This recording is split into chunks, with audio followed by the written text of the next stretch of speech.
kembali lagi bersama Tantin Evanalia di After Rest dan juga ada Aldi Tama yang bakal ngebahas Halo. episode atau seri MotoGP spesial ya, MotoGP Mandalika 2024. Nah, tadi kita udah lihat bagaimana balapannya.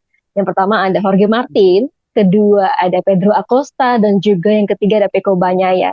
Ini tadi gue sempet kayak apa ya, ada beberapa poin-poin atau kayak hal-hal peristiwa-peristiwa yang penting menurut gue ya. Yang pertama itu ada empat pembalap yang crash di awal, kemudian juga bagaimana akhirnya Marc Marquez gitu ya kurang beruntung lagi-lagi di Mandalika sama Pecco Bagnaia yang akhirnya bisa ke podium tiga gitu. Dan kita juga nggak boleh mengesampingkan juaranya di mana Jorge Martin ini memang kuat banget, Bi. Nah, kalau Albi melihatnya seperti apa dari balapan MotoGP Mandalika kali ini, Bi? Oke. Tapi Drian, sebelum kita mulai analisanya itu kayaknya ruangannya bagus tuh. Boleh dikasih tahu kali sama teman-teman yang lagi nonton Sadrina lagi di mana nih? Kelihatannya di suatu tempat yang menjadi impian para warga Indonesia di hari balapan GP deh.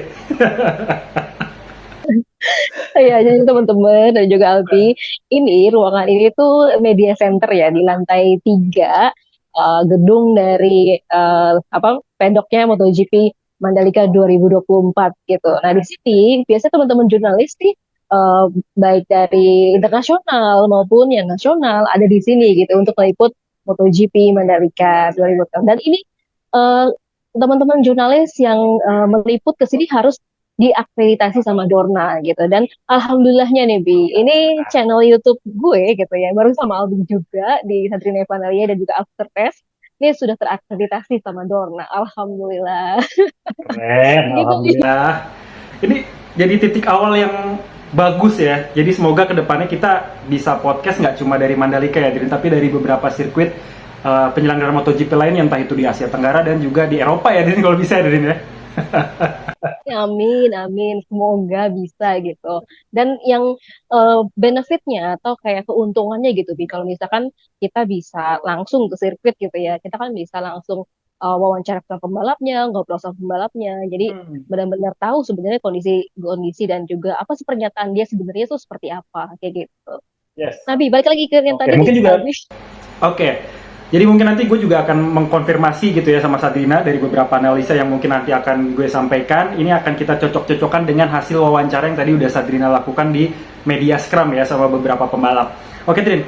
Nah, ini sebenarnya kali pertama gue dari 3 tahun penyelenggaraan MotoGP Mandalika di Indonesia, gue akhirnya nonton dari rumah nih gitu. Karena ada project yang harus gue kerjain sehingga gue nggak bisa datang ke Mandalika. Harusnya kita bisa podcast di sana langsung ya dirinya, karena di 2022 di 2023 eh, kita sama-sama lah datang ke sana gitu. Tapi di tahun ini karena ada project lain, jadi ya diwakilin sama Sadrina dulu dan cukup envy gitu ya ngelihat postingan-postingan Sadrina bisa ketemu sama pembalap dan mengkonfirmasi beberapa isu-isu yang emang lagi berkembang. Nah, Drin, gue mau ngejelasin dulu. Sebenarnya ada point of view yang cukup berbeda gue rasain ketika gue nonton MotoGP Mandalika dari rumah. Kalau misalnya gue bandingin sama pada saat nonton MotoGP di sirkuit Mandalika secara langsung ya, kayak di tahun 2022 sama di tahun 2023 kemarin. Memang sih kalau misalnya kita datang ke sirkuit secara langsung tuh euforianya berasa banget. Kita bener-bener bangga bisa ada di sana karena itu jadi salah satu sirkuit yang bisa kita banggain ya, karena beberapa pembalap yang biasa kita lihat di TV akhirnya datang ke Indonesia, dan membanggakan juga sirkuit Mandalika yang terkenal karena eksotisme pemandangannya, orang-orang yang juga ramah, dan juga banyak gimmick-gimmick. Nah, pas gue lagi nonton juga di TV, gue bandingin lah kan antara balapan di Mandalika sama balapan di sirkuit-sirkuit lainnya. Secara umum sih nggak jauh berbeda, sama kayak nonton GP kebanyakan. Tapi entah kenapa gue ngeliat Indonesia tuh lebih berwarna ketika ada di TV gitu, khususnya di penyelenggaraan MotoGP yang ditayangin sama Dorna Sport sendiri. Gimmicknya lebih banyak, euforia penontonnya juga gila banget, dan itu bener kan diapresiasi sama pembalap-pembalap yang ada. Dan harapannya sih bisa terus sustain ya ditayangin ataupun digelar di Indonesia sesuai dengan kontrak perjanjian yang sebelumnya udah pernah disepakati antara pemerintah Indonesia, MGPA, dan juga Dorna Sport itu sampai tahun 2031. Harapannya nih penontonnya semakin banyak, akomodasi makin murah. Nanti gue akan coba tanya ke Sadrina soal hal ini dan bisa terus continue. Nah, mengenai balapannya sendiri, Drin, keseruan daripada MotoGP Mandalika sebenarnya udah mulai kita rasain dari hari pertama sesi free practice dan juga practice di hari Jumat, lalu juga ada practice 2 dan sesi kualifikasi sampai sprint race. Itu udah berasa banget. Kayak di hari pertama tuh pembalap ya seperti biasa, karena secara data telemetri sirkuit Mandalika ini baru ketiga kali kan digelar di gelaran MotoGP, sehingga data-data itu belum banyak, semuanya masih dinamis, bakalan banyak pencatatan-pencatatan baru. Bahkan kalau kita ngelihat kemarin all time lap record juga akhirnya dipecahin sama Jorge Martin di 1 menit 29,088 detik. Itu catatan yang cepat banget, dimana pada saat Mandalika pertama kali di jadiin tuan rumah di tahun 2022 itu angkanya tuh sekitar 131 ataupun 130 kayak gitu. Nah, tapi sebelum Jorge Martin ini mencetak angka segitu, Enea Bastianini juga sempat nyetak tercepat nih di 1 menit 29,630 detik, tapi langsung dibantai sama Jorge Martin, dan itu menandakan bahwa semakin kesini kayaknya motor-motor MotoGP khususnya Ducati ini makin kencang, dan yang hampir selalu mencetak all time lap record itu adalah motor-motor Eropa. Kalau di 2022 kemarin sempat itu Pak RT Andorra, Alex Espargaro di sesi free practice itu nyabet waktu tercepat. Lalu di pole positionnya ada Luca Marini yang pada saat di tahun 2023 itu mencatat dengan motor Ducati Desmosedici GP22. Nah, di tahun ini lagi-lagi dua pembalap Ducati dari Lenovo Ducati, Enea Bastianini dan juga Jorge Martin ini set the fastest lap dan jadi all time lap record yang juga baru. Itu artinya ada beberapa improvement yang memang terjadi baik pada motor dan juga lintasannya. Lintasannya sendiri dibilang sama MGP dan juga beberapa pembalap memang ada improvement, aspalnya juga lebih solid sekarang dan punya grip yang bagus dan cenderung bersih gitu ya katanya, jadi nggak banyak sliding yang terjadi dan nggak terlalu mengganggu para pembalap. Nah, khusus untuk race hari ini, gue melihat emang keseruan yang terjadi itu kelihatan di lini tengah, di antara perebutan posisi dari ketiga sampai posisi ke-6 atau ke-7 gitu. Kalau misalnya tadi kita lihat bersama, sempat ya ada beberapa peristiwa pada saat mulai dari start sendiri. Dari start kita ngeliat ada 4 pembalap yang langsung out gitu, kalau nggak salah disebabkan sama angle dari Jack Miller yang terlalu masuk ke dalam, dan ketika dari belokan ke kanan mau masuk ke kiri dia terpelanting dan menyapu beberapa pembalap lain. Di situ ada Alex Espargaro, lalu juga ada Alex Marquez, dan juga gue lupa satu lagi kalau nggak salah Luca Marini yang tersapu oleh peristiwa tersebut. Seiring berjalannya waktu juga ada pembalap-pembalap lain yang crash. Kita lihat beberapa kali ada adegan fight antara Fabio Di Giannantonio dan juga Marc Marquez. Itu juga seru banget sebenarnya, bisa memperlihatkan pertarungan antara pembalap-pembalap dengan motor GP23-nya Ducati. Jadi kelihatan agak cukup balance dan tinggal skill dan juga faktor lucky yang menentukan itu semua. Marc Marquez bisa survive sementara waktu, Fabio Di Giannantonio jatuh dan memasuki lap ke-11. Ada sesuatu yang cukup mengganjal gitu ketika ngeliat Marc Marquez kok melani motor dan keluar asap gitu. Ternyata ada kebakaran di motornya dan kita ngeliat langsung dikerubungin sama Marcel dan lain sebagainya. Mungkin nanti saat dia bisa menjelaskan adakah pernyataan itu dari Marc Marquez di media scrum di sana, apa sebenarnya menjadi penyebab, apakah problem karena masalah teknis ataukah karena ada yang bilang cuaca mempengaruhi kondisi panas mesin dari Ducati Desmosedici GP23 yang dibawa sama Marc Marquez tersebut sampai kenapa akhirnya bisa kebakaran, apakah karena overheat atau lain sebagainya. Nah, dari situ kita juga ngeliat Enea Bastianini ini yang benar-benar sebenarnya powerful banget, cenderung overpower. Sebenarnya dia udah berada di posisi ke-5 di depannya Pecco, terus berhasil nyusul 2 pembalap Italia lainnya. Yang pertama adalah Marco Bezzecchi dari Pertamina Enduro VR46, lalu akhirnya bisa nyusul juga Franco Morbidelli, dan itu sempat beberapa kali susul-susulan ya, sampai akhirnya dia udah bisa mencapai posisi ketiga. Nah, jarak dia dengan Jorge Martin tuh cukup jauh, sekitar 3 detikan, tapi lama-kelamaan Enea Bastianini semakin memperpendek jarak. Tapi saking overpowernya dia sampai nggak bisa ngendalin lagi motornya akhirnya, entah karena faktor dia terlalu cepat dan late breakingnya gagal, atau karena ada masalah karena bannya sudah mulai aus, dia akhirnya kepleset di beberapa lap sebelum finish gitu, dan dia kelihatan juga tadi frustasi banget dan menyesali langkahnya dia mungkin yang terlalu push very hard gitu ya untuk bisa ngejar Pedro Acosta dan juga Jorge Martin. Dan akhirnya posisi ketiga diisi sama Franco Morbidelli, Marco Bezzecchi, dan dilanjutkan sama Peko Banyaya. Jadi kita bisa ngelihat 3 lulusan Akademi VR Fortistik. Kalau misalnya teman-teman netizen bilang padepokan gitu ya, padepokan Rosidin. Kalau teman-teman yang suka bilang begitu, itu bertarung gitu ya. Peko Banyaya tuh kayak white NC. Dan gue ngeliat ada beberapa kali Peko Banyaya tuh nggak terlalu pede ketika melakukan tikungan ke kanan. Karena Mandalika ini sebenarnya kan punya tikungan ke kanannya 11, tikungan ke kirinya itu ada 6, total ada 17 tikungan gitu kan artinya. Nah, ketika dia belok ke kanan, gue ngeliat ada Peko Banyaya itu sedikit hati-hati ketika melakukan cornering ke sisi kanan. Padahal ban yang dipakai di sirkuit Mandalika itu punya kompon yang lebih tebal dan lebih solid di sebelah kanan, jadi asimetris bannya.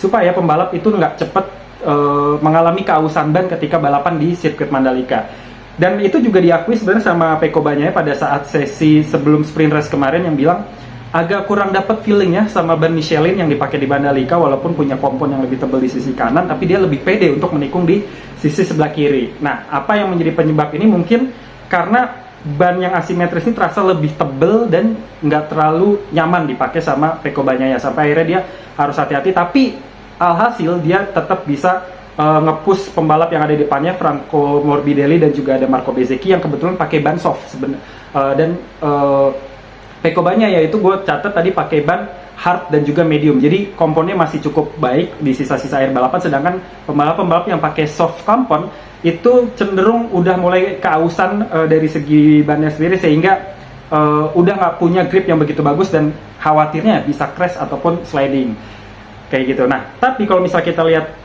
secara keseluruhan, emang benar-benar Jorge Martin ini unbeatable banget. Dia benar-benar berkuasa. Setelah kemarin di sprint race dia nggak dapat poin dan hanya finish di posisi ke-10 gara-gara kepleset, dia bisa membuktikan bahwa dia yang terkuat di Mandalika. Dan benar-benar balapan di Mandalika tuh nggak pernah ketebak. Setiap tahun dari 2022, 23 sampai 24 selalu pembalap berbeda yang menjuarai balapan di Mandalika. Kira-kira gitu Din kalau dari gue. Kalau dari lu sendiri gimana Din? Ada fakta-fakta apa yang ditemukan langsung dari Mandalika? Hmm. Kalau gue sih tadi nyoroti dari awal ya, dari awal itu sebenarnya kita lihat ada 4 pembalap yang crash gitu ya. Ini ternyata memang awalnya Jack Miller gitu ya, yang memang sempat tidak bisa mengkontrol motornya, kemudian me, apa ya, menslide gitu 3 pembalap lainnya. Dan ini Jack Miller sebenarnya juga udah minta maaf gitu. Dia sudah mengakui kesalahannya kalau misalnya dia memang tidak bisa mengontrol motornya, dan juga minta maaf ke beberapa pembalap tadi kayak Alex Marquez, Luca Marini, dan juga beberapa pembalap yang ikutan jatuh gitu ya. Nah, tapi di sini tuh meski dia merasa memang bersalah gitu, tapi FIM Stewart di sini atau Race Direction tidak apa ya, tidak melakukan investigasi dan yang tidak apa ya, tidak menganggap bahwa itu adalah eh, insiden yang harus Kesalahan. diinvestigasi gitu. Jadi memang itu pure apa namanya, insiden Hmm. balapan aja menurut Racing dari Race incident Direction ya? kayak gitu. Betul. Nah, sementara itu kalau misalkan tadi kita lihat, gue mau lebih ke Peko Banyaya ya. Peko Banyaya itu Mhm. kalau dilihat dari awalnya, dia sempat kayak di starting awal itu dia sempat jump Oh start gitu iya. ya. Nah, itu Hmm. ternyata kalau dari Peko Banyaya tadi bilang itu clutch-nya itu eh, tidak bereaksi dengan baik gitu. Meskipun Oh sih. si Banyaya bilangnya kalau misalkan start yang dilakukan saat balapan dan juga waktu kemarin di sprint itu sama gitu menurut dia. Tapi karena Hmm. clutch tadi yang ada different reaction, dia bilang itu, jadi itu yang malah menghambat si Peko Banyaya untuk bisa melesat ke depan gitu, makanya dia agak kececer dulu tuh Yes. di belakang kayak gitu.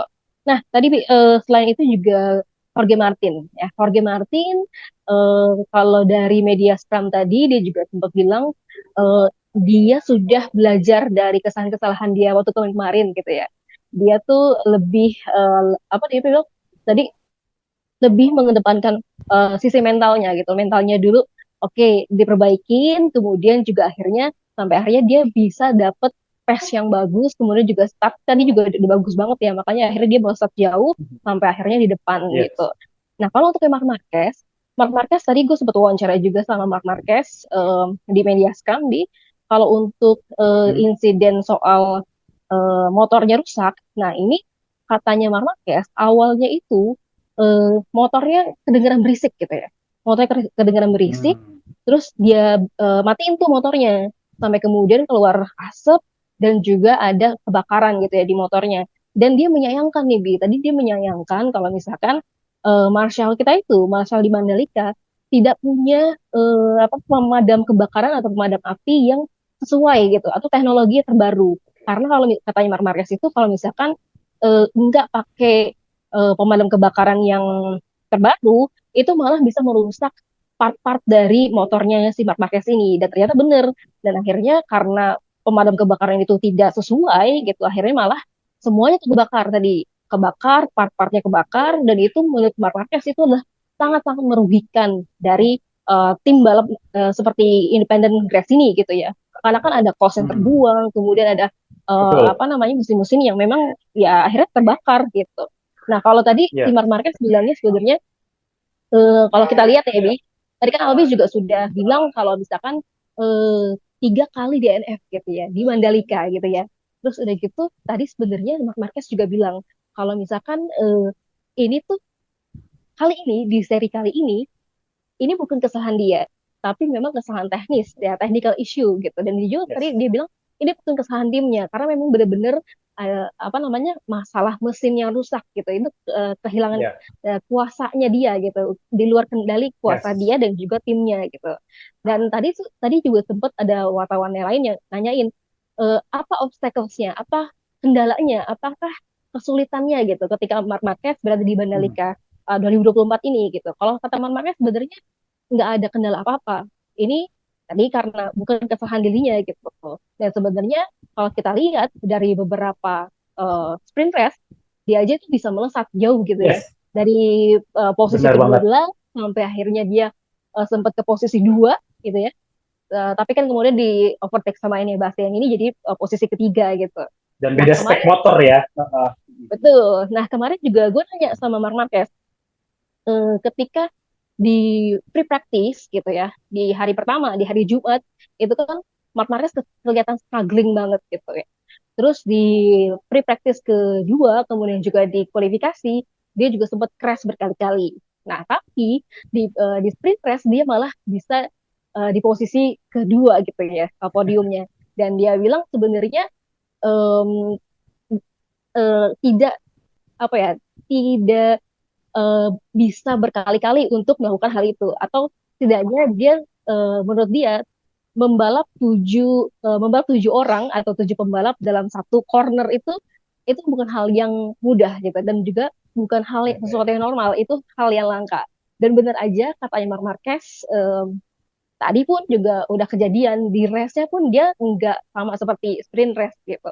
Dan ya tadi akhirnya ya sayang banget sih gue menyayangkan kalau misalkan Marc Marquez itu DNF. Padahal di Iya. sini fans-fans Marc Marquez itu udah pada nungguin semua Bi. Selebrasinya tuh dia kayak Iya, gimana sih kalau benar-benar. misalkan dia menang gitu ya. Dan tadi ini Bi, ada pesan juga nih dari Marc Marquez buat fans Indonesia gitu, fans di Indonesia. Mhm. Dia bilang terima kasih banyak nih buat fansnya Marc Marquez di Indonesia karena udah mensupport dirinya gitu dengan tadi datang ke sini, kemudian juga ada yang foto-foto juga gitu dan mengucapkan semangat kepada Marc Marquez. Tapi dia memang menyayangkan nggak bisa podium dan tapi setidaknya nih kata dia bisa memberikan selebrasi di sprint race gitu di posisi kedua tadi. Dan Benar. pokoknya dia berharap terima kasih banyak deh buat fansnya Marc Marquez di Indonesia gitu, Bi. Tapi ya benar, gue juga kagum banget sama fansnya Marc Marquez di Indonesia. Apapun yang terjadi sama Marc Marquez, mereka akan selalu mendukung. Dan itu terbukti ya di Mandalika, apapun hasilnya fansnya itu tetap mendukung. Dan gue mau sedikit nambahin juga, Dream.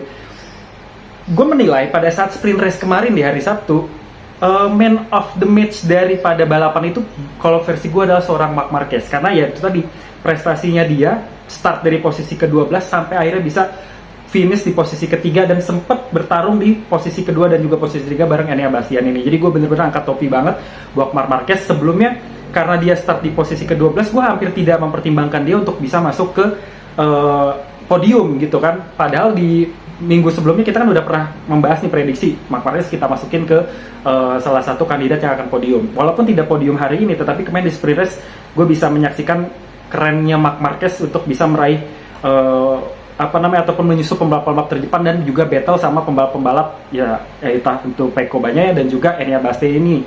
Dan kalahnya Marc Marquez oleh Enea Bastian ini itu bukan kalah skill, tapi kalah spek motor ya, antara GP24 dan juga GP23 kan kita tahu berbeda. Kalau misalnya sama ya, mungkin akan ada keseruan yang lebih. Dan bahkan kalau misalnya tadi Marc Marquez juga nggak alami trouble sama mesinnya, gue yakin akan ada pertarungan yang lebih sengit antara Marc Marquez dengan pembalap-pembalap yang ada di depannya, entah itu Marco Bezzecchi, Franco Morbidelli, dan bahkan Pecco Bagnaia untuk memperebutkan posisi ketiga ataupun posisi keempat. Kira-kira kayak gitu sih, Dri, kalau gue lihat ya. Ya, Bi. Selain dari yang Marc Marquez ya, yang tadi juga kita harus beri apresiasi tuh, gue lebih ke Pedro Acosta. Pedro Acosta yang dimana untuk kemarin kan memang standar-standar aja gitu. KTM ya dibandingin Ducati ya KTM apalah gitu kan. Ya memang bagus juga, tapi tidak selalu berada di top 5 gitu. Tapi tadi Pedro Acosta akhirnya bisa raih podium kedua gitu. Dan kalau kita lihat memang Pedro Acosta ini punya pengalaman yang bagus juga karena dia pernah best lap juga di sirkuit Mandalika ini pas di Moto2, dan juga waktu dulu dia menang juga kan di Moto2 pas di Mandalika. Nah, tadi Bi, juga ada informasi kalau misalkan setelah balapan gitu ya, dia kan lagi diinvestigasi nih tire pressure-nya apakah kena penalti atau enggak gitu. Nah, update-nya nih Bi, kalau tadi gue dengar update-nya itu si Pedro Acosta nggak kena penalti Bi, karena tekanan ban di awal itu memang udah sesuai dengan peraturan. Ini menurut dari FIM Stewards ya, dari Race Direction. Dan pas kurang atau lost tire itu karena memang pas saat race, karena ternyata velgnya itu bocor gitu, dan itu ternyata nggak melanggar tire pressure gitu. Nah, itu update-nya di sini. Kalau misalkan tadi sempat bertanya-tanya apakah si Pedro Acosta akan dianulir gitu posisi atau gimana gitu ya. Betul. Jadi ini update-nya si Pedro Acosta tidak terkena penalti apapun gitu. Jadinya dia tetap berada di posisi kedua dan punya poin kayak gitu. Oke. Dan tadi juga Pedro Acosta punya gestur yang bagus sih, Drin. Kalau misalnya tadi kan lu sempat datang ke podium ya kan, di depan Park Farmasi itu kan, pasti kan ngeliat nggak gestur unik dari Pedro Acosta ketika dua pembalap lain, Jorge Martin dan juga Pecco Bagnaia itu semprotin sempin. Ini Pedro Acosta kayaknya masih ingat pesan-pesan yang disampaikan sama kru Cive dulu waktu masih di KTM Ajo, buat kalau menang jangan semprot-semprot ya. Ini mungkin mayoritas muslim, sehingga hormati warga yang ada di sini. Dan itu mungkin masih dipegang sama Pedro Acosta sampai tadi akhirnya pada saat Jorge Martin bilang, ayo buka semprot, Pedro Acosta tuh sempat kasih gestur buat nanti aja, kayak gitu. Ngeliat gak sih, Drin? Betul. Tadi juga kita lihat sih, unik gitu ya, benar-benar di podium ya, di depan podium kemenangan gitu. Ya, podiumnya di atas, kita ada di bawah. Terus si Jorge Martin memang nyemprot sampan itu benar-benar keras banget sampai sampai ke penonton gitu, ke pengunjung yang di bawah. Dan tadi si Pedro Acosta juga ya diem aja gitu, nggak terlalu berselebrasi yang berlebihan gitu. Pecco Bagnaia itu juga gue rasa tadi nggak ini ya, nggak buka agak nahan ya, nggak terlalu disemprot banget kayak gitu. Dan ya itu mungkin salah satu kelebihan para pembalap gitu, kalau misalkan ternyata dia punya latar belakang culture yang memang udah tahu gitu, sampai akhirnya si Pedro Acosta nggak melakukan hal itu ya menjadi apresiasi juga sih. Just unik ya. Yang gue tanyain lagi, sebenarnya kan tadi kita udah tahu nih si Pecco Bagnaia, kemudian juga ada Jorge Martin yang belakang-belakang itu memang sering banget melakukan kesalahan gitu ya. Nah, ini menurut Albi apakah berdampak kepada championship-nya nanti ke depannya dari Marc Marquez atau Enea Bastian ini, atau gimana, Pi? Oke, nah emang namanya perebutan gelar juara, apalagi sekarang kan kalau misalnya bisa dibilang udah tersisa 5 balapan lagi kan, tinggal menyisakan habis ini MotoGP Jepang, lalu juga ke Phillip Island Australia, habis itu lanjut ke Buriram Thailand, Sepang Malaysia, dan terakhir di Valencia. Kalau kita berkaca sama tahun 2023 lalu sebenarnya nggak jauh berbeda, Drin, kondisi saat ini dengan yang ada di tahun 2023 lalu. Kontendernya pun sama, antara Jorge Martin dan juga Pecco Bagnaia. Dan kalau misalnya kita tahun lalu lihat bahwa pengumuman juara dunia itu baru diumumin tuh di balapan terakhir di sirkuit Valencia. Di situ Pecco Bagnaia baru dinobatkan sebagai juara dunia MotoGP tahun 2023 untuk kedua kalinya. Jadi benar-benar balapan itu katakanlah sama kayak sekarang lah, 5-6 race terakhir itu benar-benar ketat artinya. Dan nggak menutup kemungkinan juga akan sama ini terjadi di musim tahun 2024 ini. Sekarang jarak antara Pecco Bagnaia ke puncak klasemen Jorge Martin itu kan sekitar 21 poin aja. Buat ngejar masih sangat mungkin karena masih sangat dinamis, apalagi total kan kalau misalnya mau dibilang perebutan poin itu dari 5 race tersisa, artinya ada 10 kali balapan lagi, 5 sprint race, 5 main race ya kan. Jadi artinya masih banyak pergolakan dinamika yang bakal terjadi. Mungkin aja sekarang misalnya Jorge Martin lagi memimpin, tapi siapa tahu nanti kesusul sama Pecco Bagnaia ataupun ditempel semakin tipis kayak gitu. Nah, bicara soal tadi ada sejumlah kesalahan-kesalahan yang dilakukan sama Jorge Martin dan juga Pecco Bagnaia, ini juga banyak faktor ya, mulai dari faktor mental, faktor dari mesin sendiri atau motor sendiri, atau rasa gugup atau lain sebagainya, karena sudah semakin kesini tuh makin banyak yang dipertimbangkan dan juga banyak yang dipertaruhkan gitu. Kayak misalnya Pecco Bagnaia sendiri kan bilang bahwa perebutan gelar juara dunia tahun 2024 ini adalah suatu kesalahan. Itu artinya kayak banyak banget hal-hal yang mungkin dirasain sama Pecco Bagnaia untuk menghadapi ini semua. Berbeda dengan tahun lalu walaupun terasa berat tapi jalannya mulus. Nah, di tahun 2024 ini Pecco Bagnaia mengaku cukup kesulitan karena banyak trouble, dan juga kalau gue menilai sih dari kepercayaan dirinya juga ya, ada penurunan kepercayaan diri dari Pecco Bagnaia sendiri, sehingga ketika dia melihat sesuatu yang menurut dia nggak oke, ini bisa berpengaruh nih buat kecepatan gue, buat performa gue dan lain sebagainya. Itulah pentingnya mental ya, yang bisa menimbulkan ataupun mengatur mood kita ataupun kepercayaan diri kita. Begitu juga dengan Jorge Martin. Ketika kemarin Jorge Martin itu mengalami insiden pada saat sprint race, dia juga sempat kecewa dan ngaku bad mood gitu.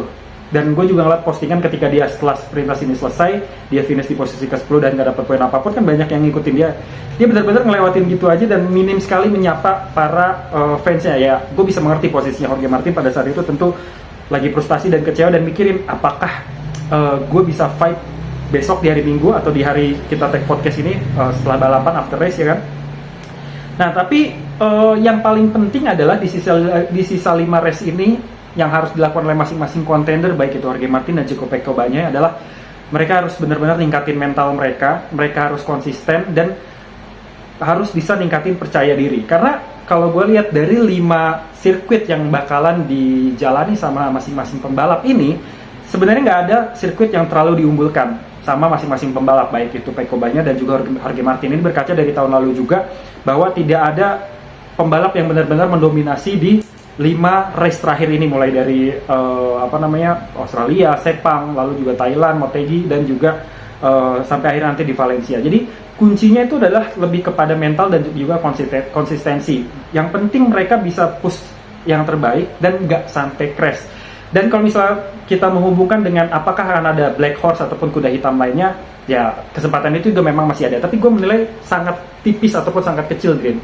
Sekarang calon-calon black horse itu cuma ada 2, yaitu Marc Marquez dan juga Enea Bastian ini. Secara peringkat klasemen, Enea Bastian ini ada di posisi ketiga dan Marc Marquez ada di posisi keempat. Tapi poin mereka tuh nggak jauh berbeda kok. Mereka tuh cuma selisih sekitar 3 poin aja, dan itu masih bisa susul-susulan. Dan kalaupun Enea Bastian ini mau jadi kuda hitam dan merebut posisi Pecco Bagnaia di posisi kedua klasemen saat ini, dia harus punya kemampuan untuk terus-terusan finish di posisi pertama minimal di 3 balapan ke depan. Itu artinya harus bisa menang juara 1 di Motegi, lalu di Phillip Island, dan juga di Buriram Thailand dengan status Pecco Bagnaia finish di luar zona poin. Itu artinya di posisi 16 ke bawah atau tidak finish sama sekali. Itu baru bisa menyusul poinnya Pecco Bagnaia yang selisihnya sekarang ada di angka sekitar 54 poin itu tadi. Tapi kalau buat jadi juara atau mengambil alih posisinya Jorge Martin kayaknya cukup berat, mengingat Jorge Martin sekarang lagi kuat-kuatnya banget. Dan bahkan kalau misalnya dibandingin sama performanya Pecco Bagnaia beberapa balapan terakhir antara Jorge Martin dan juga Pecco Bagnaia, gue melihat Jorge Martin jauh lebih kuat saat ini. Pecco Bagnaia masih dihantui rasa krisis kepercayaan diri, mulai dari ban, mulai dari teknis dan segala macam. Dan ini benar-benar harus diobatin oleh Pecco Bagnaia sendiri dan juga timnya untuk bisa meningkatkan lagi rasa percaya diri supaya perebutan gelar juara dunia bisa makin seru dan juga makin ketat. Sekarang gue nggak berekspektasi banyak, gue berekspektasi bahwa supaya balapan ini bisa tetap berjalan fair dan juga bisa dijalani oleh masing-masing pembalap dengan baik, dan juga siapapun juara dunianya ya udah berarti dia yang terkuat untuk tahun 2024 ini. Kira-kira gitu, Dri. Iya, Bi, soal Enea Bastian ini kemudian juga Marc Marquez ini yang kalau misalkan ada kesalahan dari Peko Bagnaia dan juga Jorge Martin, ini akan menguntungkan Enea Bastian ini dan juga Marc Marquez gitu ya. Tapi tadi ketika ditanyain gitu ya Enea Bastian ini sama Marc Marquez, ini hampir sama Bi jawabannya. Karena apa? Si Enea dan juga Marc Hmm. ini bilang eh, target mereka tuh sebenarnya bukan titel ya, bukan gelar juara dunia, tapi adalah ya udah kalau misalkan menang oke, podium podium podium dan konsisten untuk podium gitu. Mhm. Belum ada berpikiran oh gue harus nge-push untuk titel juara dunia gitu kan. Nah, dan itu memang tadi juga si Marc Marquez bilang sebenarnya dia sudah mencapai targetnya dia, terutama di khususnya di Mandalika sih, Pi. Karena Mhm. si Marc Marquez tadi bilangnya ya untuk posisi keempat dan juga kelima itu sudah tercapai gitu. Terlepas dari tadi dia DNF ya dengan karena ada mesinnya yang rusak gitu. Yes. Nah, sementara ya palingan kita akan melihat ke depannya seperti apa. Apakah nanti ada kesalahan dari Peko Bagnaia atau Jorge Martin yang bakal menguntungkan si Enia dan juga Marc Marquez begitu sih, Bi. Marc Marquez, benar. Oke, Tin, gue sedikit menambahkan ya soal pernyataan tadi. Emang bener sih, jadi bisa dilihat kalau misal sekarang lihat Enea Bastian ini ataupun Marc Marquez itu benar-benar push banget sampai bisa ada di barisan ke depan. Menurut gue bukan semata-mata mereka tuh ngejar juara dunia, karena ya benar kata Sadrina, masing-masing dari pembalap tadi, entah itu Enea Bastian ini ataupun Marc Marquez, udah mencapai atau bahkan melampaui target yang udah mereka pasang sebelumnya gitu. Apalagi Marc Marquez kan ini tahun pertama dia naik motor Ducati dan naik GP23 yang setahun lebih lama dibandingin sama 4 rider lainnya yang ada di grid apa namanya MotoGP, yang mulai dari Lenovo Ducati 2 orang dan juga ada dari Prima Pramac Ducati juga 2 orang. Menurut gue ini udah suatu prestasi banget. Marc Marquez bisa bertengger di posisi keempat dan mungkin masih berkemungkinan nyusul Enea Bastian ini yang ada di posisi 3. Nah, begitu juga dengan Enea Bastian ini, gue ngeliat beberapa race terakhir ini dia begitu push banget dan kayaknya nothing tulus balapannya, dia nggak ada yang dipikirin, bener-bener enjoy. Walaupun tadi dia crash kelihatan kayak frustasi di Mandalika, bukan kepada kehilangan kesempatan untuk meraih gelar juara ataupun jadi kontender di posisi 1, 2, 3 bersama dengan Peko Bagnaia ataupun Jorge Martin, tapi melainkan kayak ini gue udah nyusul banyak orang, performa gue udah bagus, tapi kok gue jatuh gitu. Mungkin lebih ke arah situ aja sih, dan berharap Enea Bastiani dan juga Marc Marquez bisa terus konsisten balapan di depan, karena kan kita nggak tahu ya apa yang akan terjadi, semuanya masih dinamis, semua peluang masih bisa diamankan, kecuali memang masing-masing dari pembalap ini terus-terusan konsisten ya, itu akan jadi tantangan tersendiri. Dan ya tinggal kita saksikan 5 balapan ke depan, mulai dari Motegi Jepang, Phillip Island Australia, Buriram Thailand, Sepang Malaysia, dan juga Valencia di Spanyol sebagai balapan final ya. Gitu Dream, kira-kira Dream. Kalau dari lo ada lagi nggak yang mau ditambahin atau gimana? Kalau gue sih ya berharapnya tentunya ya kedepannya bakal kita lihat siapa yang menjadi yang terkuat ya. Kalau menurut gue saat ini sejauh ini kan memang masih Jorge Martin gitu. Tapi Jorge Martin tuh kadang-kadang bagus, kadang-kadang dia blunder sendiri gitu untuk melakukan kesalahan-kesalahan. Kalau misalkan Peko Bagnaia konsisten ya, nggak melakukan Iya, kesalahan iya, juga, iya. gue yakin Peko Bagnaia juga bisa Kita jadi juara konsistensi dunia benar. gitu, betul. Nah, Bi, ini kita bakal ngebahas soal next Hmm. race ya kan di Motegi Yes. Jepang. Nah, kalau untuk Albi, prediksinya seperti apa di Motegi Jepang ini? Kalau kita lihat kan ini berarti balapan kedua Asia gitu ya, di mana Hmm. tentunya cuaca, kemudian juga tracknya ini berbeda daripada Mandalika. Kalau di Mandalika tadi ini panas banget dan si Peko Bagnaia aja tuh sampai sebut gitu ya, menyebut kalau misalkan aspalnya aja tuh bisa sampai 63 derajat panasnya minta ampun gitu. Apalagi nanti ini sangat-sangat menjadi perbedaan gitu ya antara Mandalika kemudian juga di Motegi. Nah, analisis dan juga prediksinya seperti apa Bi kalau untuk di Motegi Jepang ini? Oke, soal Motegi Jepang, ini kan akan jadi balapan sebenarnya 1 minggu jaraknya. Ini kan kalau nggak salah triple header antara dari apa namanya dari kemarin di Emilia Romagna, lalu juga ke Mandalika dan ke Motegi, itu jaraknya kalau nggak salah cuma 1 minggu, 1 minggu, 1 minggu gitu. Jadi pembalap itu nggak punya kesempatan waktu yang lama buat berlibur dulu di Indonesia kayak tahun-tahun sebelumnya yang punya gap waktu cukup lama dan bisa bersantai dulu liburan di Indonesia. Nah, mereka akan langsung dihadapi sama diharapkan dengan balapan di Motegi Jepang. Nah, Motegi Jepang ini sebenarnya salah satu sirkuit favoritnya Marc Marquez, karena di beberapa balapan era tahun 2013 sampai 2019 Marc Marquez banyak banget menang di sirkuit ini pada saat itu, dan harapannya sih di Motegi nanti Marc Marquez bisa unjuk gigi lagi, syukur-syukur bisa masuk podium, dan syukur-syukur lagi semoga bisa peringkat pertama gitu ya, karena udah lama kan lihat Marc Marquez bisa juara di Motegi. Nah, tapi di Motegi ini mirip-mirip sebenarnya sama balapan yang ada di Silverstone. Biasanya Silverstone itu turun hujan atau gerimis gitu kan. Nah, di Motegi ini juga rawan banget sama turun hujan, apalagi ini kan udah masuk bulan September ya, mau ke bulan Oktober. Di sana itu musim udah mulai masuk ke arah musim dingin. Dari Mandalika jarak 1 minggu mereka akan langsung menghadapi cuaca yang perubahannya cukup ekstrim ataupun dinamis ya, dari panas banget di iklim tropisnya Lombok, Mandalika gitu, tiba-tiba ke kawasan Jepang yang suhunya juga akan berubah drastis. Akan banyak penyesuaian lagi yang mungkin dilakukan sama pembalap dan juga tim balap. Nah, prediksi gue soal Motegi ini kalau misalnya kelihatan sih bakal mendung atau hujan ya. Jarang banget Motegi itu bisa clear gitu cuacanya. Dan memang disiapin buat salah satu wet race action buat para penggemar MotoGP bisa menyaksikan balapan di sana. Kalau bisa memprediksi, gue pengennya sih Marc Marquez ya juara 1 di sana, juara 2-nya Pecco Bagnaia, dan juara 3-nya gue megang Bastianini yang kelihatan lagi overpower banget. Untuk Jorge Martin bisa banget menang, tapi lagi gue kesampingan dulu. Gue berharapnya ada Marc Marquez, Pecco Bagnaia, dan juga Enea Bastianini. Nah, soal Motegi ini sebenarnya bukan sirkuit yang difavorit, bukan favorit ya. Bukan sirkuit yang terlalu diunggulkan juga antara Pecco Bagnaia dan juga Jorge Martin. Karena kalau misalnya kita lihat di tahun-tahun sebelumnya, Jorge Martin ataupun Pecco tuh nggak yang menspesialkan sirkuit ini. Jadi kita bisa ngeliat mereka di sana ntar atur strategi dan juga adu kekuatan, kira-kira siapa yang bakal menang. Tapi prediksi gue itu tadi, Dream, Marc Marquez, Pecco Bagnaia, dan juga Enea Bastianini. Kalau dari lu sendiri gimana? Prediksi gue tetap ya, 3 pembalap teratas pokoknya. Yang pertama Marc Marquez, kedua Pecco Bagnaia. Nah, kalau ketiganya nih, ketiganya ini beda sama Albi. Kalau tadi Albi Enea Bastian ini, gue lebih milih Jorge Martin. Karena apa? Gue melihat Jorge Martin ini konsisten gitu dari awal sampai akhir, maksudnya dari seri awal ya sampai akhir dari Mandalika ini, gue melihat memang ada kesalahan-kesalahan yang dibuat sama Martin sendiri gitu, blunder gitu.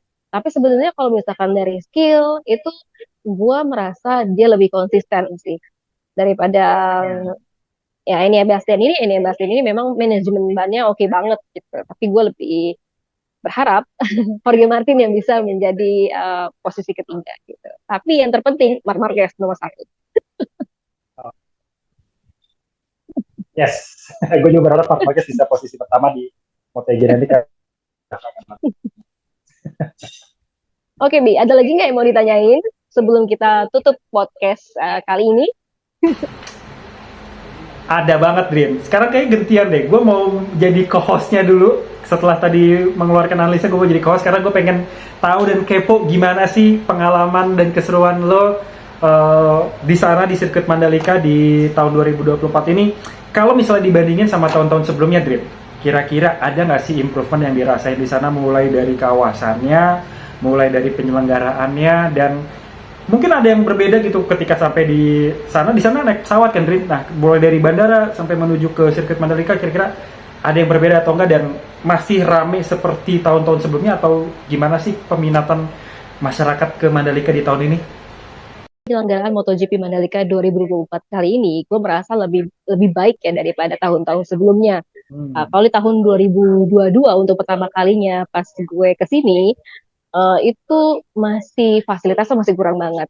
Kayak misalkan apa namanya, jalanannya masih tanah gitu ya. Sekarang memang sudah diaspal gitu ya, sudah dipelur istilahnya. Dan itu lebih ngebuat penonton menjadi nyaman kan, nggak perlu becek-becekan lagi. Waktu dulu tuh sempet becek-becekan tuh, Bi, Yes.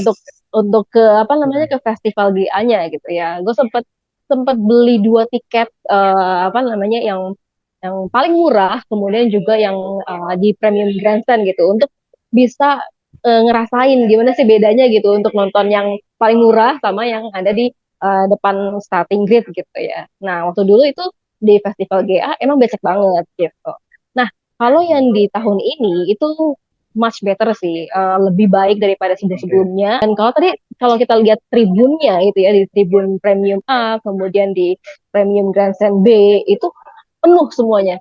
Dan alhamdulillahnya sih tadi Oke. juga Presiden Jokowi gitu kan datang gitu, dan ini Hmm. mengapresiasi perhelatan Oke. MotoGP Mandalika 2024 ini. Karena apa?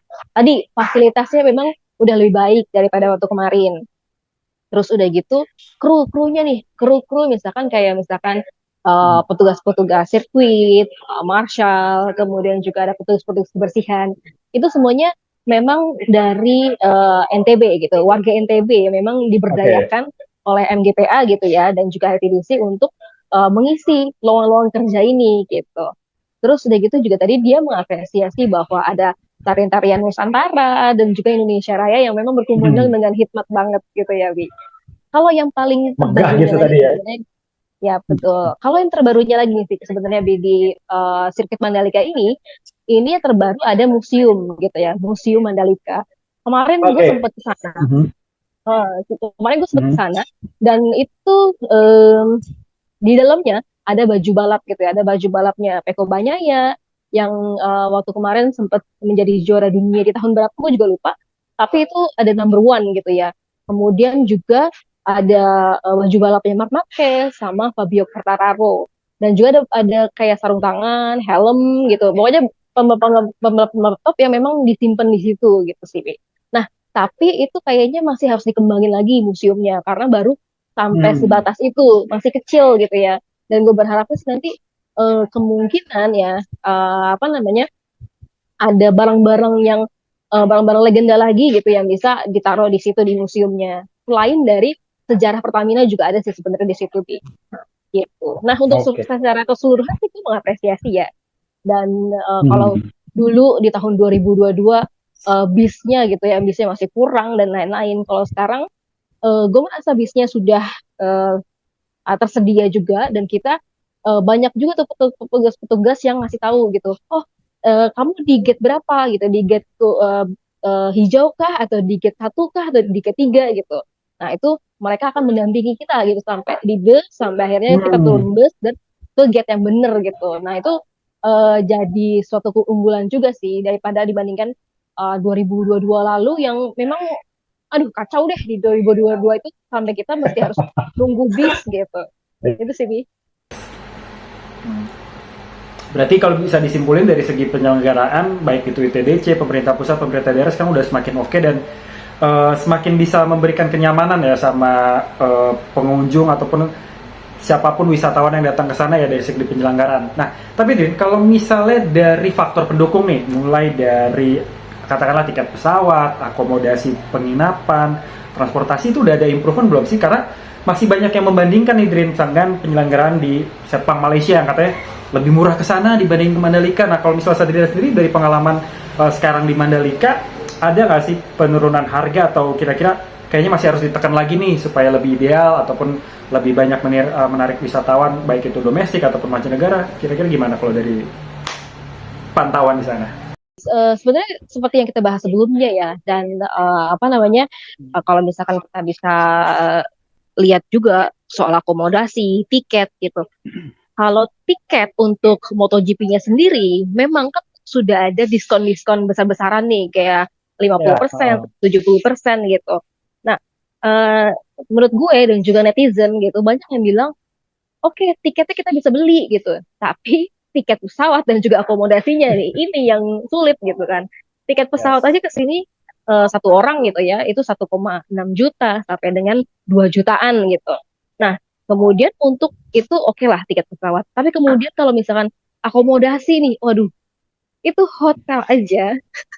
Mhm. Kemarin gue mencari hotel itu udah 2 juta ke atas, sampai ada yang belasan juta gitu, misalkan kayak 11 Wow. juta, 20 juta per malam. Aduh, gue nggak bisa ngebayangin itu kayak apa.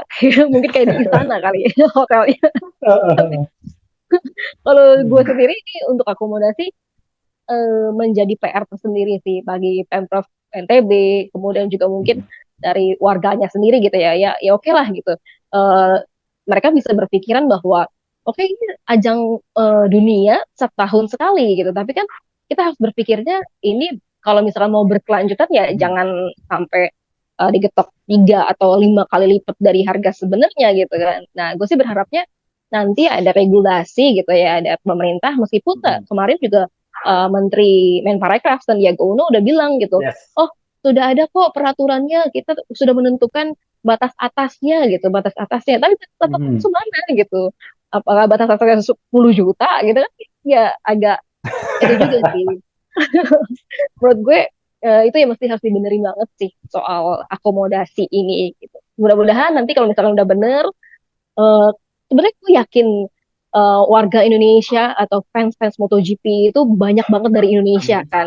Nah, tapi Yes. eh, karena tiket akomodasinya itu loh yang Hmm. mahal, makanya mereka jadi nggak mau ke sini gitu. Jadi lebih lebih nonton di TV aja gitu. Padahal seru Yes. banget sih kalau misalkan di sini. Kalau misalkan Hmm. teman-teman gitu ya atau Albi yang punya pedok akses, wah itu bisa foto-foto sama pembalapnya gitu ya. Terus bisa kalau misalkan punya kenalan juga itu bisa bisa masuk ke boxnya para pembalap gitu. Kayak misalkan ya sebut aja kayak ke MotoGP MotoGP Guru gitu ya. Bisa masuk ke boxnya Grace ini gitu kan. Nah, tapi gue berpesan sih sama temen-temen gitu ya, Hmm.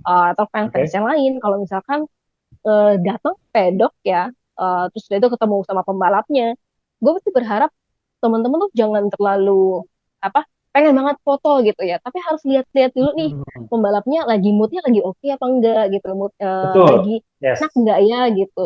Soalnya aku juga sempat ngeliat ketika kemarin Jorge Martin gitu ya. Jorge Martin habis crash gitu. Terus dia keluar dari Hmm. garasinya, dari boxnya, tapi dia sudah Hmm. dikerubungin gitu sama fansnya. Jadi gue berharap teman-teman gitu ya, fans siapapun, fans Marc Marquez kayak fans Peko Bagnaia, fans Martin, gue berharapnya lebih bisa apa ya melihat gitu ya Respect to all riders gitu ya. kondisi, betul, kondisi rider seperti apa gitu. Kalau misalkan dia nggak mau, oh ya udah gitu. Jadi jangan dipaksa-paksa Yes. juga. Kasihan sih kata gue. Karena dia juga udah capek, terus udah gitu harus dikejar-kejar lagi sama sama fansnya. Waduh gitu. Dan tadi sih gue sempet lihat juga nih, nanti melihat juga Hmm. Peko Bagnaia itu sampai lari loh. Sampai lari karena mungkin karena dia sudah kecapean gitu ya. Dia udah ganti baju, sebelumnya dia pakai baju pembalap dulu di garasi. Keluar dari garasi dia langsung lari. Hmm. Itu nggak terlihat sama fansnya gitu. Terus kemudian dia langsung lari ke boxnya yang tempat istirahat. Habis itu dia ganti baju, wah di depan udah banyak tuh yang nunggu dia gitu kan. Terus dia akhirnya masuk lagi ke tempat apa istirahatnya. Pas dia Hmm. oke waktunya pulang ya dia nggak mau untuk pulang kan. Dia buka ada masih banyak fansnya dan dia lari gitu. Aduh itu dikerubungi nih. Kasian banget sih menurut gue ketika Iya, iya, iya. ridersnya udah kayak gitu ya udah gitu. Kita harus sadar oh oke, stop gitu. Gitu sih menurut gue Pi. Oke, jadi kita tarik kesimpulannya sebenarnya kalau dari penyelenggaraan MotoGP Mandalika ini secara event ini ada improvisasi ke arah yang lebih baik, lebih positif dan lebih menyamankan para pengunjung dan juga penonton. Hanya tinggal dibarengin berarti Adrian ya sama harga daripada akomodasi, lalu juga transportasi dan faktor penunjang lainnya supaya peningkatan dari penyelenggaraan ini bisa sepadan dengan apa yang dikeluarkan oleh para penonton untuk bisa sampai ke sana. Kira-kira gitu deh ya supaya Mandalika bisa terus sustain dan juga peminatnya makin banyak, penontonnya makin banyak dan para pembalap juga makin betah buat tinggal di Indonesia. Dan bahkan katanya Alex Espargaro setelah pensiun mau beli rumah di Bali di Uluwatu katanya. Jadi ntar di tengah-tengah dia bertugas sebagai test rider Honda, dia bakal liburan sering-sering di Uluwatu sama keluarganya. Hmm. Tapi memang benar sih, Gitu deh. Alex Espargaro itu yang paling Indonesia banget gitu ya. Dia beberapa kali bilang Yes. pakai bahasa Indonesia di sini. Kayak misalkan waktu kemarin dia bilang apa ya? Apa dia sempat sempat menyebut dirinya sebagai Pak RT juga gitu. Terus pas lagi ditanya dia nasi goreng. Terus gitu juga di panggung pas lagi meet and greet itu si Alexis Espargaro malah sempat menyebut mbak-mbak gitu. Dan si siapa Maverick Vinales itu tanya mbak-mbak apa sih gitu. Akhirnya si Alex Espargaro nih kasih tahu mbak-mbak ini gitu. Itu lucu banget sih, kocak Ya, banget ya. untuk kemarin. Tapi bukan Kelihatan cuma sih dia udah jatuh cinta banget sama Indonesia ya. Hmm. tapi bukan cuma Alex Espargaro sih Bi. Tadi juga Jorge Martin gitu ya. Jorge Martin pas lagi selesai podium dia bilang terima kasih pemenang-pemenang gitu, dan ada beberapa Benar, benar, benar, benar. pembalap-pembalap yang memang bilang menyala abangku gitu. Itu ya kocak. Iya, bikin kita bangga Oke. juga sebenarnya ya sama hal kayak gitu ya. Mm-mm. Oke, ada lagi yang mau ditambahin, Oke, Bi? Sebelum kita tutup. sementara sudah, Anda telah berhasil membuat saya envy, walaupun akreditasi saya juga sudah keluar sebagai jurnalis untuk datang ke sana, tapi ya pada ya sudah diwakili lah, tapi seenggaknya sama Sadrina lewat after race on the track hari ini secara langsung dari Mandalika. Oke, terima kasih apresiasinya Albi. Nanti kemungkinan mudah-mudahan ya kita bisa bareng-bareng ke Mandalika gitu. Untuk sekarang, Amin. terima kasih banyak buat teman-teman yang udah nontonin After Race. Nanti kita akan After Race lagi, podcast lagi setelah balapan OTI. Lagi Pak Tupi. Oke, sampai jumpa Sampai teman-teman. jumpa Sadrina. Semoga pulang ke Jakarta Makasih kembali dengan sehat, selamat. Spiderman. Ada director kita ini, Abang Jody. Halo, terima kasih Bang Jod. Akhirnya Salam bisa ke untuk akreditasi di. Thank you di ya. Mandalika.